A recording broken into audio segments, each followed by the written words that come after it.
ఈ సూపర్ 6లకు చంద్రబాబు చెప్పే ఈ సూపర్ 10లకు అసలు ఎంత ఖర్చు అవుతుంది? ఇది సాధ్యమేనా? ఈ 2019లో మనం ఇంప్లిమెంట్ చేసిన ఈ స్కీమ్స్, ఈ ఇంప్లిమెంట్ చేసిన మన ఈ రిఫార్మ్స్, ఇంప్లిమెంట్ చేసిన ఈ మేనిఫెస్టో, ఈ డీబీటీ నాన్ డీబీటీ రెండు కలిపితే కూడా సంవత్సరానికి దాదాపుగా 70,000 కోట్ల రూపాయలు మనం ఖర్చు అయింది. ఆయన చెప్తా ఉన్న ఈ సూపర్ 6లు సూపర్ 10లే 1,21,619 కోట్లు అవుతా ఉంది. కొన్ని పథకాలు ఏదైతే జగన్ చేస్తా ఉన్నాడో అది ఆపడం ఎవరి చేత కాదు. అటువంటి కొన్ని పథకాలు ఉన్నాయి. ఫీజు రీయింబర్స్మెంట్, ఈరోజు పూర్తి ఫీజు రీయింబర్స్మెంట్ జగనన్న విద్యాదేవని ఇస్తా ఉన్నాడు, వసతిదేవని ఇస్తా ఉన్నాడు. దాన్ని ఆపడం ఎవరి చేత కాదు. ఆరోగ్యశ్రీ ఇస్తా ఉన్నాడు జగన్, దాన్ని ఆపడం ఎవరి చేత కాదు. సంపూర్ణ పోషణం ఇస్తా ఉన్నాడు. లాక్టేటింగ్ మదర్స్, ప్రెగ్నెంట్ మదర్స్, 6 ఏళ్ల దాకా ఉన్న పిల్లలకు సంబంధించిన సంపూర్ణ పోషణం.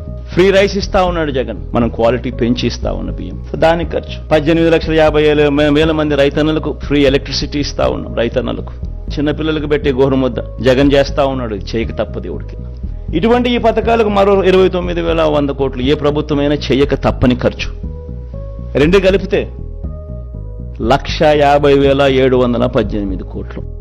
జగన్ ఎంతో కష్టపడితే ఎప్పుడు జరగని విధంగా పాలన చూపిస్తే 70,000 కోట్ల రూపాయలు చాలా కష్టపడితే చేయగలుగుతా ఉన్నాడు.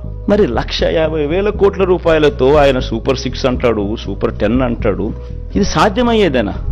సాధ్యం కాదని తెలిసి ఒక రాజకీయ నాయకుడు ఈ మాదిరిగా రిపీటెడ్ గా, I repeat that word, habitual offender, 2014లో ముఖ్యమైన అంశాలంటూ ఇదే కూటమిలో ఉన్న ఇదే ముగ్గురి ఫోటోలు పెట్టి తన సంతకం పెట్టి మోసం చేసిన ఈ వ్యక్తి మళ్లీ 2024లో మళ్లీ ఇదే మాదిరిగా సాధ్యంగాని హామీలతో అబద్ధాలకు రెక్కలు కడుతూ ఈ మాదిరిగా సాధ్యంగాని హామీలతో 1,50,000 కోట్లకు సంబంధించి ఈ మాదిరిగా ఆయన చేయడం, మోసం చేసేదానికి అడుగులు వేయడం దొంగతనం కన్నా, దొంగల కన్నా అన్యాయం కాదా అని అడుగుతా ఉన్నా. 420 కాదా, చీటింగ్ కాదా అని అడుగుతా ఉన్నా. ఒక రాజకీయ నాయకుడు అంటే ఎలా ఉండాలి? ఒక మాట చెప్తే ఆ మాట మీద తాను నిలబడతాడు అన్న నమ్మకం ఉండాలి.